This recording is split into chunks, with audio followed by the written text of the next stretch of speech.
Hi everyone, I'm Philippa Kempson with Eric Kempson. We are representatives and co-founders of the Hope Project from the island of Lesbos. We moved here many years ago in 2000, looking for a quiet life. Hasn't quite worked out. Basically, when the so-called refugee crisis happened in 2015, we lived 100, 200 meters from the beach, and literally that was when our life changed. Yeah, we started helping at the end of 2014. We've always had refugees coming on the island, but it was mainly men, and they used to just be shuffled away somewhere. We didn't really know what was going on at the time. I think like everyone, we kind of thought that it wasn't our business, like normal people do. It wasn't like you shouldn't get involved. You'd see the remnants of the boats on the beaches and the life jackets and things like this, but you didn't. We rarely saw them. No, you didn't see the actual people. And I know what happened to them now, but at the time I didn't. We'd see the remnants mostly of the boats, because we used to use the bits of boats we used to recycle stuff, didn't we? Well, we were like everyone, trying to make ends meet, trying to run a business. So we were very inwardly focused on our family. Our daughter was young. It was something we were aware of, but not the extent of it. And I think you remember that trip to Turkey. Yeah. End of 2014, we'd had a really busy summer. We'd worked really hard. So we decided to have a family day out to Turkey. And I think that was the day that everything changed. We realised how bad the situation was. Because we arrived at the international port in Mytilene to get the day trip ferry across to Turkey. And all of us, Eleni was 16 then? Yeah, she was 16. All of us were just horrifically shocked as we went through the sort of visa and passport control kind of thing to the harbour side. We suddenly saw hundreds of people just living in the open air. It was November, but the sun was hot, the weather was stormy. So 1 minute it's boiling hot, the next it's cold, the nights were cold. And I think the smell and the vision of when we walked through those doors was just horrific. It was like ISA boxes, offices outside, and people are underneath these ISA boxes in areas like this, just slid underneath to get out of the rain. It was just horrific. And that then, there was children there as well. It wasn't just adults. Everyone's like, oh, it's only men. When we came back from Turkey, we brought a load of food back with us. We know we weren't allowed to, but we thought, we'd give them something to eat. So we brought a load of food back with us. But when they took us off the ferry, it's only a small ferry, enough for 100 odd people, I suppose. But they had two lines of police and Coast Guard cross, and we had to walk between them, and they had dogs, so you couldn't, so I just put the food down. You couldn't go through customs with the food, so I just put the food down, hoping, I doubt it, I would have said one of the police officers or Coast Guard took it, but we couldn't actually give it to them personally. But that, when we drove back up the north, which is an hour and a half drive, the car was just silent, because I think all three of us, we were shocked. All day it was just in our head. It was just horrifying to see these children living out in the open and behind fences. They couldn't go anywhere, and they were. And then it was some weeks later. I don't even remember the date now, because it's 11 years. Everything blurs into one. But we were driving my daughter to school one morning. And we just got to the end of our street, which then where the sea is, and in front of us was a boat of families. It's the first time I think we'd ever seen a boat that had just arrived. I still remember in my head seeing this small child, maybe 5-6 years old, just stood on the beach alone, staring into space, like that sort of shock, trauma stare. and we stopped. And we didn't really have a conversation about it. I think Eleni remembers one of us swearing, and then stopping and just getting out to see if we could help. And then we went and got some water and bread from the town. I mean, we lived 4 kilometres out of the town. We lived in the middle of nowhere, and we lived 200 metres from the beach. It was a little track going down to the sea, and the main road was at the bottom. Well, you couldn't call it a main road. It was just a road at the bottom, and the beach was there. So, you know, when we sort of pulled out of our little lane, the boat was just there. It just come in. I think, again, we didn't really think about it. It wasn't a choice of stopping. It was a human response, a parent's response. You cannot drive past people in that kind of situation and do nothing.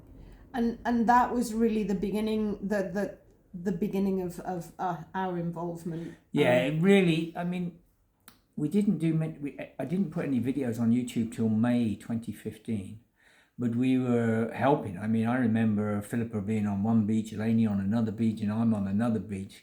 You know, we were getting no help from anyone else. The Greeks didn't help at the time. It was just abusive towards us. I mean, that winter, it started very, because it was winter. So it was sort of a few boats a week. And then by sort of early spring, February, not even spring, it became a few boats a day. And then it just, as the year went on, it just rose and rose and rose to the point of October. One day in October, we had 12,000 people arrive in just our sort of 15 kilometers of coast. Yeah. And, naively at the beginning, we honestly, never planned to do this.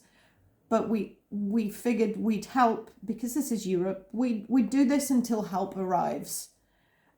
Because we figured this can't happen without the intervention of someone. There must be a system to deal with this and to help these people. So when we started, we honestly thought we'd be doing it for some weeks before help arrived. And here we are 11 years later, and we're still doing the same thing. But it's insane. As Eric said, we were just alone. And this is why Eric started making videos at the end of May, because no one came. I found the boat. I didn't see the people, but there was 2 or 3 boats that were empty with life jackets. But there was baby life jackets. The thing is, the UN cut the food on the border when the Syrian war was going on. They cut the food for the refugees on the border between Syria and Turkey in the big camps. And I said at the time, all hell's going to break loose. People have to eat. I said, we're going to get hit really bad at the time. Then we were getting, I don't know, maybe 400 people a day or something. But and that's not for Lesbos, that's just for our little bit. That was just on the north, of coast. So anyway, when I see these 3 empty boats, I found a little doll and a little life jacket, and the doll would have fitted in the life jacket. So someone's brought a small baby across, and the life jacket, it said, this is not a safety jacket. It said this is not a life vest. It's not a life vest. It's a pool inflatable. But the doll actually would have fitted in it. And I still have the doll. I mean, I still have it. But then I made a video on that. That was the first video I made, and I put that on YouTube.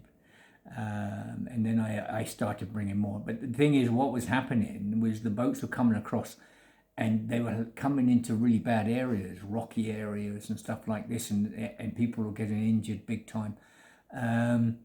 So I said to Philippa, we had a bit major, I said, I'm just going to have to go out there first thing in the morning and try and bring the boats into areas that are safe, when you got these boats full of children.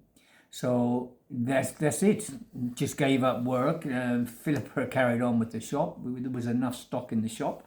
So I just went out every morning before dawn, and when I see the boats coming across, whichever angle they were coming at, I tried to get to that beach and tried to bring them into an area that was not full of rocks and sharp edges and slime and stuff like this, bring them to somewhere where we can bring the boat in safely, and everyone could walk off the front of the boat. Which, you know, because I'd lived there for so long and I fished all the coast, I knew where the reefs were. I knew where the big rocks were in the sea, you know, because I caught up on fishing equipment on these places. So over like a 20-kilometre, I'd done it all, year in, year out, year in, year out. And basically in the winter, it's only me out there. So that gave me a good insight to where I could get the boat into, you know, and tell them, go left, go right, you know, way to and go this way, come in here. So that's what we did. But then it just got crazy. I mean, it just more and more boats coming, more and more people. I mean, it was a nightmare. We had no money. And I don't think people realise that until like because everyone thinks it started in September. No. Like it was one hell of a summer. There was 3 of us, me, Eric, Eleni, our daughter, and there was also, we relied on tourists. They were amazing. They were giving up their breakfasts, coming out the hotels and stuff, and giving the breakfasts to the children. Our first volunteers didn't arrive, like official volunteers or official help, until like end of June. Mid-end of June. It was dead on 30th of June. It was Hans and Manon. Yeah. They arrived to give us a hand. They seen one of my videos. So and they were 2 from a little Dutch religious organisation or something. Anyway, these 2 young girls, they're both young. Boat Refugee Foundation. Boat Refugee Foundation. But so that was the end of June. So we'd gone through from sort of October, November, December, January, February on our own, and just getting abuse, because the Greeks were saying because we were giving them water that we were attracting more and more, but it wasn't. It was the Syrian war. They were coming out of Aleppo and Homs, and they were coming out in such really bad conditions. You know, I still can't get the smell of gangrene out of my nose. It was just unbelievable. You know, people had the children, chlorine burns the children had on them, you know, and that was really heartbreaking. But people coming off the boats, bullet wounds, shrapnel hanging out. One woman lifted her side of her shirt and she had this piece of shrapnel hanging out of her side, and the gangrene was all the way around it, where she'd been in Turkey for weeks. And this is the problem, because they wasn't getting any medical. You know, one boy we took off the boat, and it was the first day for this nurse that come out of Norway, Birgitte. And I took her out and I showed her how to bring a boat in. And the boat we brought in, the first boat we brought in, there was a young boy, 14 years old. And we had to carry him out of the boat. And she just said to me, he's not going to make it down to the hospital. The hospital was an hour and a half away. She said, he's not going to make it, you know. Anyway, we got him out of the boat and put him on the side. She stayed with him. Anyway, we managed to get an ambulance. Eventually, it was very difficult to get an ambulance those days, because you know, we were an hour and a half away, and there was a lot of politics going on. Anyway, we managed to get an ambulance, but he didn't make it. He died on the way down. So, and it was this nurse still comes every now and then, and she goes to his grave and everything else. You know, so and takes some flowers and stuff. You know. There's so many stories. There's millions of stories. We could talk forever. Anyway, that was 215. Highlights of 215 is like volunteers. Big organisations. Well, not big actually. It was still a civil action. It was still small groups from everywhere. Yeah. Didn't arrive till sort of well into September, and you know, things started to change then. Yeah. I mean, I was very disillusioned with the aid agencies, and I was very disillusioned with the governments. I remember, you know, in the 60s, and when I was at school, you know, we used to get bottle tops for Biafra and Ethiopia and things like this, trying to, you know, and I thought these things like the UN and Red Cross and people like this were fantastic people to go out and help all these starving children and things like this. Now I know the truth, you know, and I'm very disillusioned. It's just unbelievable. And basically all the help came from normal civil action. Yeah. People who just couldn't stand to see it, and they grouped together to make small charities to either raise money, to come as sort of a group of lifeguards, the only rescue at sea was a small lifeguard group from Barcelona who are now like Proactive Open Arms. Open Arms are amazing and are still And saving Sea-Watch. lives every day. And Sea-Watch started here. Yeah. So many groups of normal people who just couldn't stand to see it. But again, we thought we would stop when help arrived, and it didn't. The UN on 2 occasions, the secretary to the High Commissioner himself, on 2 occasions, she promised us, because they were giving us nothing, and there's all these people out there trying to rescue people, and we had no aid coming in and things like this. I was screaming at her the first time, and I said, we need generators, we need tents, we need food, we need a lot. And she said, I'll get her secretary, and she's the secretary to the High Commission, she'll get her secretary to speak to my wife, and we'll get everything we need. 6 weeks later, we still got nothing, and I met the same woman again in the airport, in the departure lounge, so she couldn't run away. And you could have dropped a pin in there when I started at her. Anyway, she said, I'm very sorry, I didn't know you were not getting everything. I'll make sure you'll get everything you need, Mr. Kempson. You'll have everything you need. And I said, we need it. People are dying out there.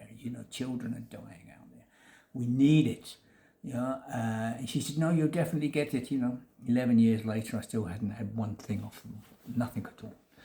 And that's just one incident, believe me. One day we had 5 boats coming across. And all we had out there's a few volunteers, and they were coming into this bay, these boats, and the sea was very rough. And the volunteers, were waiting for the boats coming in, and yet there was, all of a sudden 2 UNHCR guys turned up, big guys with their vests on, UNHCR, and they're on the beach. And there was a few cameramen there then. The publicity started coming up, and there was cameramen and the journalists were there. Anyway, one of the 5 boats flipped. It went upside down, and it's a real bad area. Lots of rocks underneath and everything. So everyone, we just ran to save the children and save who we could. And all the journalists just put the microphones down. They were gone. The cameramen were gone, and the few volunteers out there, they were all out there. And the first child I brought in, and I sat on the beach. These 2 UNHCR guys are still standing there. I said, what the hell are you doing? Get the fuck out there. There's people drowning out there, And they said, it's not our mandate. And not your mandate? And basically that was it. I've never seen the UN rescue anyone. I've never seen them out on those beaches helping anyone. They just came out with cameras to film everything so they could ask for donations. And it didn't just stop with the UN, it was the Red Cross, the International Rescue Committee, they're the ones that take all the finances, from the governments and the European Commission and everything else. And basically they don't do anything. All they do is try and make everyone go underneath their banner, and which I wouldn't do, because I see what was going on, and I'm not going to stand under a banner saying I can't do that because it's not my mandate. So I wouldn't do it. And on 3 occasions, the United Nations tried to destroy the Kempsons. On 3 occasions, and one of them was really bad, what they were saying. Anyway, that's 250. We had a few accidents. We had a big accident of 74 people died just outside the house. It was a lot of accidents, but we had young kids getting off of boats. One day, we didn't know anything. I mean, we really didn't. We were so... no one tried to help us. I didn't know anything about, hypothermia. I didn't know anything about, I wasn't allowed to touch a woman in a vow and things like that. I mean, we had to learn this. And, you get a woman that's sinking, and then you grab hold of her arm, and she's screaming, and you think you're trying to save her, but she's screaming at you. We shouldn't be touching her. So then we had to learn that women had to deal with this, and the men had to deal with the men, and things like this. And hypothermia was a nightmare. One day 2 young children got off the boat, and your instinct inside you, when you don't know what's going on, your instinct, when you see someone there and they're shaking like this and they're freezing cold and soaking wet, your instinct, I go and help this person. But the point is, once they get into second stage hypothermia, they don't shake, they slur. And we don't know what they're saying because it's a different language altogether, so we don't know whether they're slurring or not slurring. and we had these 2 young children, and one was 4, one was 5, boy and girl. They came off the boat, they walked up the beach all right, and within an hour they're both dead. It's just, and there's things like this, and we had no help from anyone. No one even tried to help us. And the Coast Guard at the time out there, they were in the same problem as us. They were trying their best. And we were communicating at the time with them. We were trying to help each other, to help just to save lives. But no one came in. You'd think the UN and, they have all these compounds full of generators and tents and things like that. You'd think they'd come in and help a situation inside Europe. This was. And the camps were just so disgusting, the filth. And a lot of children, they didn't, Indian children, 10 years old, sleeping under trees. And we had to become mother and father to a lot of them, because they were unaccompanied kids, and some of them they wouldn't even let them in the main camp, so they weren't registered. And the UN is saying, it takes 28 days. One young lady of 17, Nazgul, they deported her father and left Nazgul here, and they put her into the jungle with 4,000 men, a 17-year-old girl. I went absolutely crazy. I said, she can't go in there. She has to go in there. She has to go in there for at least 28 days. No, she can't do this. Anyway, we kidnapped her and put her somewhere safe. We didn't kidnap her. No. I can't say that. But we asked her to... We find her a safe place and took her out, yeah. But the policies of the UN in that is just... It's insane. It's insane. It doesn't work. We're going we could rant forever. Yeah. Really, the highlights, it's 11 years. There is so many stories, so many individuals, so many faces are still with us, so much solidarity. From when we use the word we, we're actually not just talking about us. Everyone. We're talking about the solidarity movement that stemmed from this, the humans that just couldn't sit by to do it. So, our house became, our house became a hub. The incredible people, because as Eric was saying, we had nothing. We were barely surviving financially ourselves with our business and everything. We didn't have money to support people. So, tourists started leaving money in the supermarket so that we could exchange it for goods. So we never actually touched money. Yeah. People started sending anything from a little box with some emergency blankets to containers full of stuff, and all of this ended up in our yard, in the olive groves. Yeah. At one point, I think in even by July, September, we were still my living room. We had a little corridor through the diaper wall but just the actions of individuals and small groups and community, that kind of solidarity made a difference here. What saved so many lives here and has done since, and the only thing that has, is solidarity from the incredible people. And I could list them all, but we'd be here forever. Yeah. So this continued. We were giving aid from the north at some point, and then, we also started trying to help in the south with the camps and things. It was a lot, and we can't honestly talk about everything. But the house operated 24 hours a day. And, I was trying to get sleep when you could, because most of the night you're out rescuing boats on the cliff face and that.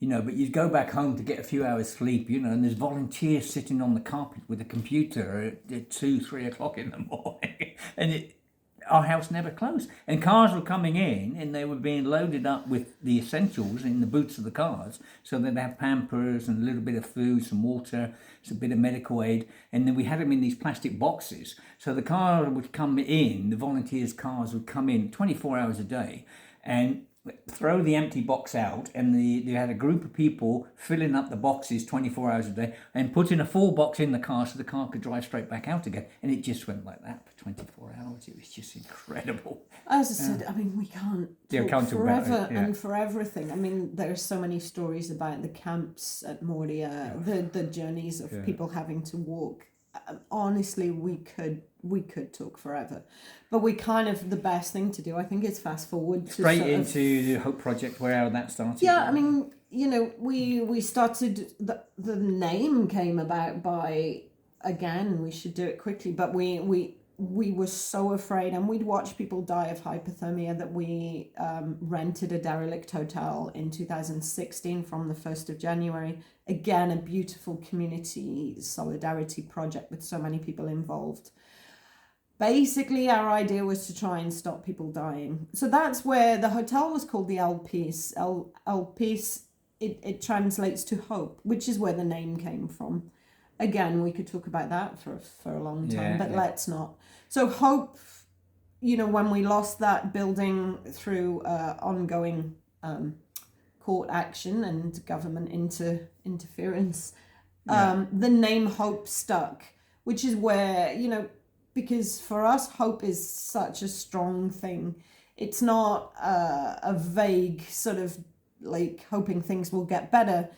It's creating your own hope to find the strength to have that hope and to move forward. So from there, we opened a distribution center in the not far from Mytilene, so we could serve people for many years. 9 years, 9 years. 9 years. 9 years for serving people from Moria. In 2018, we opened your idea was to open an art project. I thought he was nuts, to be fair, because I'm like, how can people living in such squalor and such challenging and a horrific situation come in and sit and create art? But what we created was the most incredible, beautiful place. The atmosphere is amazing. Yeah. And the strength that people get from having a safe, peaceful place to It's create. home. It becomes home it's to home. them. Yeah. It's their home. Hope is home at the moment for so many people and for so many years. It's my favourite place to be. I mean, the refugees, they run everything. Even today. I mean, today is a holiday in Greece. So we were down there for an hour this morning. But we have key holders, refugees that live in the camp. And they come in, they open up, they feed the dogs. They let everyone else in. And we can go on holiday. It's not a problem now. Well, not holiday, but conferences. We can go for 3-4 days on a conference and just leave them to it. I mean, we never wanted to be a charity. Yeah. We became a charity because we need transparency for everything, and we need to be very, very legal and have the policies in place. But our focus has been, it's not charity, it's solidarity. It's having a place we can lift people up. People can gain in dignity, self-esteem, equity, and finding their strengths and giving them the boost. We're not about helping the helpless. We are about lifting people, giving them the strength to get through this, giving them even the self-belief that they can move on from here and become part of a community and be valued again, because their self-esteem is stripped before they come. They fled war zones, they fled poverty, they've had hunger. And when they arrive in Europe, the policies of Europe that has been in place now for the last 10 years are destroying them as human beings. We keep them unnerved, uncomfortable, underfed, in horrible, dirty conditions. And it is a deliberate act of violence by the EU to keep people in this position, to eliminate what they class as the pull factor. Because, of course, you're going to spend 3,000 euros on a trip across a dangerous ocean just to get a bottle of water and a sandwich. It's not working. But there we are. We still have hope. We still have hope, and it is challenging, definitely. Like the Greek government one day last year decided they're not going to feed 500 people. So we have to pick up those pieces like that, and then it got even worse. Now, as soon as they get their asylum application, they get no food at all, and And we had one guy in the camp. They didn't give him food, and they wouldn't let him out of the camp. So we were trying to sneak him in food. The challenges are unbelievable with the laws they're bringing in, and then they get rid of them, and they bring more laws in, and you have to pay a Greek accountant $4,000 a month if you're an NGO, which works out at something like $48,000 a year. And it's things like this. It just keeps hitting us all the time, and we have to deal with it. We try to work in the constraints of the law, but they keep moving. They keep moving the goalposts. Every time you're ready to, you think you made it. That's it. We change everything, and we're upset them again. Now the latest one is they're going to get rid of all the NGOs, so MSFs. They've had enough of all foreign NGOs. But the thing is. That is fine, but the thing is, we have been continually filling gaps which has been paid for by the EU. So the authorities here are paid to support refugees, which includes clothes, hygiene, and they get so school, much per refugee every year. Yeah. But none of that is done because technically, where we are now, there should not be a need for us. And I think people think that it's over here. Yeah. Especially after Moria burnt down, like everything is fine. Yeah. It's not. It's different. Yeah.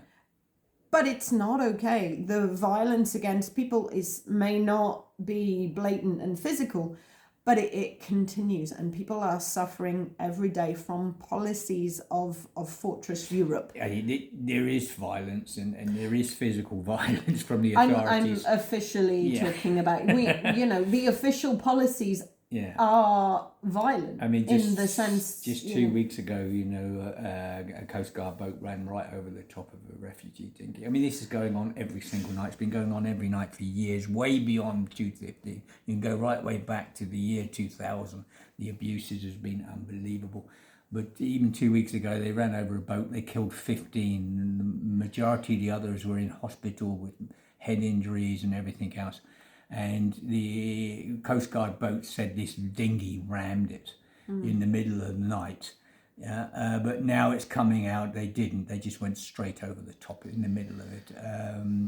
And to lose 15 people. But it's all the time, Pilos, we lost 600 people died. And again, the lies that come out and everything else, and it slowly come out. But even the few survivors, and Pilos, 100 odd survivors, they were put in prison. Their phones were immediately taken off of them. And not just taken off of them, they gave them a new phone. So they didn't want any evidence going out. The violence. It doesn't stop. It's every night of the week. And do you know, like we 2015 was bad. And we still mourn the people we lost that year and all the years since. Mm. But the last years, the percentage of people who are dying at sea is...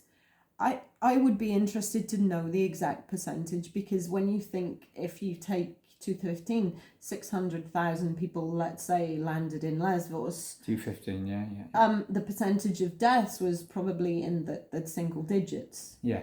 Now it's higher. Yeah. And there's less, we rolled out a banner in 2017. We rolled out a banner on Scala Beach.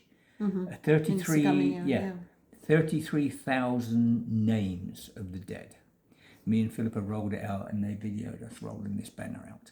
And it was the names of the dead. These are the dead we know. So how many more is it? I've seen a lot out there with binoculars in 2015, 16, but now 17, it feels like every day we open social media and we see posts from the Mediterranean, posts from Greece, of 1 dead, 10 dead, 100 dead. 54 yesterday. Yeah. It's every damn day. Off of Morocco, was it? Yesterday, I think 54 dead yesterday. So, we circle back to why we need the Hope Project, why we need hope. And it's become very hard to keep going financially, emotionally, physically. We've been doing this for 11 years. But our inspiration and our power comes from the refugees, comes from the Hope community of just how many people have written back years later and said... Honestly, if it wasn't for you, we wouldn't have made it. And thank you. Like Mother's Day and Father's Day, we just get loads of messages from the young people who who have found hope Yeah, through us. Call me dad or granddad. Who have found the granddad, who have found the strength to to actually become a functioning member of society where they end up, whether it be Greece, Germany. So hope is important, and hope is something we are trying to hang on to, but it's hard. You know, we barely have the money to get through the next month, or like we've spent the last 3 years living month to month of deciding how much food we can give people. Me running around screaming, we used to turning off the lights. One time we had 5 warehouses, now we're down to 2. We had to stop close. We were doing clothes for the whole camp at one time, and we couldn't do it. After 10 years of doing that, it just got too much. But we're still doing clothes for people that definitely need it. But it's getting harder and harder, definitely, because people think this is all done and finished. But it's not just here, you know, it's on many of the other islands, the same thing. But the media is just shutting it down as well. I mean, it's all over. The whole world's in a mess because of the media and the politicians. But and I think there's so much going on. I get it. Like, it's, you know, everyone's sick of hearing about refugees, and then you have Gaza, and you have Ukraine, and you have Sudan, and you have like the conflicts Iran, and Iran, the Afghan situation. It's hard. It's hard to, and Yemen, a lot of guys from Yemen coming through. Well, we're going to get hit by Iranians in the next few weeks. You can see it because of what's happened in Iran. You know, it's only a matter of time. I wish we lived in a world where hope wasn't needed, where reality was actually tolerable and people weren't treated like this. But that's never going to happen. Evidently. But so hanging on to what we've created, hanging on to what people need, hanging on to that hope that we can hand people on the run, people in desperate situations, women who've been trafficked, abused, have no rights, men who are considered fighting age, which is bizarre. All they want to do is go back to school. All they want to do is paint. All they want to do is... And you know, the community we've created is incredible. Like, we have, at some point, we've had sort of 8 different nationalities, 3 different religions. And then I see people sitting around a table together. Yeah, doing something that the politicians could never do. And eating a meal together and talking and celebrating our differences is the most incredible and empowering thing I think I've ever seen. Yeah. It is getting harder and harder. You know, there's a lot of good people helping us, a lot of good people around us, but I've seen a lot of good people just finished. You know, they don't mind helping refugees and everything else, but then to have all this pressure on you from governments and have all the abuse from authorities constantly. I've seen people just go. I've done it. I've had enough. I can't take this anymore. And they've just gone. One guy went to Australia. People just they're not welcome at home either. You know, we had people here coming volunteering, and it's like a war zone they're coming into. Anyway, when then they're here for a couple of weeks and they go home to Paris or London or wherever, and no one understands them. They don't believe what they've seen. They don't understand them. And then you have the rise of fascism, where if you help a refugee, you're a disgusting person, or you help a suffering person, you're a disgusting person. So it is getting harder and harder and harder. I don't know where it's going to go. I really don't. There is hope. There is always hope, and hope is strong, and hope will continue to fight. And like all of you people out there, you keep being strong, keep hanging on. We will change this, and we cannot give in to the dark. It is dark. I mean, taking over the world. The European Union were out of control before Donald Trump. Yet they had a better way of hushing it up. You know, the things that have been going on over the years, it's been so disgusting. The murders, the rapes, the beatings. You know, even now, you know, when they pick up a boat, they're beaten. They're having to sit on the Coast Guard boat with their heads down. All the men are hit and kicked. They're taking their shoes off if they got Nike shoes and things like this, their phones, everything, all their possessions are gone. And this is in Europe, and this is not just one night or one incident. This is every single night for years, and the European Commission knows all about this. I've messaged them time and time and time again.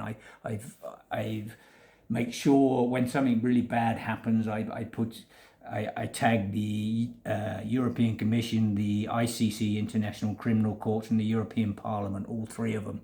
And I do it all the time. I mean, I've done it again 2 days ago, 3 days ago. And I'm doing it all the time. So all these years, and they pretend they don't know about this. And it's all hushed up and nothing's happening. And, and this is what's wrong. We're meant to be a civilized people. Meant to be a civilized people. What I've seen is just so disgusting, and it's not disgusting from the people on the ground themselves. They're the ones with the hearts, but the people that have the money to deal with this and that should be dealing with it are not. The money's disappearing all over. They're not checking where the money's going, and it's not millions, it's billions, and then they're spending this amount of money again on security. All the money that's been spent and it's been wasted is just unbelievable, and it's all taxpayers' money, and it's all down to the little person on the bottom trying to help, trying to give a little bit, trying to help, when all this money there on the top gets fiddled away to all their different corruptions, and no one takes account for it. And if they find a politician that's been filtering millions away, he can retire on the pension. That's not a problem. We have to stop it somehow, and I don't know how, because if we don't stop it, God help us, it's getting worse and worse and worse. But you're ranting. Yeah, I'm ranting again. Yeah, I'm always ranting. It's hard not to go off on the Yeah. Sometimes we forget how many amazingly beautiful people are standing up against this shit, standing up against the erosion of human rights. It's getting more and more people standing the hate, the right wing. There is an incredible amount of people, but I think also we forget is sometimes you need to remember we're not alone in this. There are hundreds and thousands and millions of us that if we stand together, we can make a difference, and we can stop this, or at least stem the tide of this nonsense. Yeah. So finish on a happy note. Try and find a happy hope. Yeah. I mean, we've helped. It's incredible. We got one guy we helped. He was here for a number of years. Anyway, he went to England, made a big mistake. I told him not to go to England because the channel's so dangerous and everything else. And, anyway, he went to England eventually. Anyway, he got his wife over to England after 8 years, 9 years. Yeah, on a family reunion. And he got 2 little boys. Anyway, when he went to England, he was in prison for 6 months, and he's living in a hotel off Heathrow for months and months and months. 2 years. 2 years he's in that hotel room. Yeah. Anyway, he's got his wife. Anyway, they finally gave him. They're living on the streets when his wife. He got reunification. Yeah. And his wife came across with the 2 boys, and they landed up on the streets because they didn't have anywhere, and they had to wait and everything else. So they were living out of a car, old derelict car, because they weren't allowed to drive, not allowed to work, and everything else. With these 2 young boys and his wife. Anyway, they finally gave him a house in London. An apartment. And he showed me the apartment. He videoed it. The walls are black. There's water running down inside the walls. Oh, it's bogging, Anyway, we do what we can for him from this end, because we do have people, a lot of good people in England, and that will help us. Anyway, it's nice to see, his 2 boys. He rings us every 2 weeks, and we have a chat, Skype, and the boys call me granddad and call Philippa grandma. No, they didn't call me. You're old, I'm not. Yeah, don't kid yourself. Anyway, they've been, how long? 8, 9 months they've been there now? Mm-hmm. Yeah. Anyway, the boy actually finally got into school last week, the oldest boy. And they're hoping the youngest boy. They've moved him out of this disgusting flat now into another flat, which is also better, a safer area. Safer area. They said they couldn't go out the house in the other area because of the fighting and the abuse from fascists.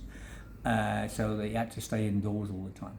and they didn't have a TV and things like this, and so even when they get through from here, they still got to try and build their life, and the governments can do a lot more, especially on that side of it.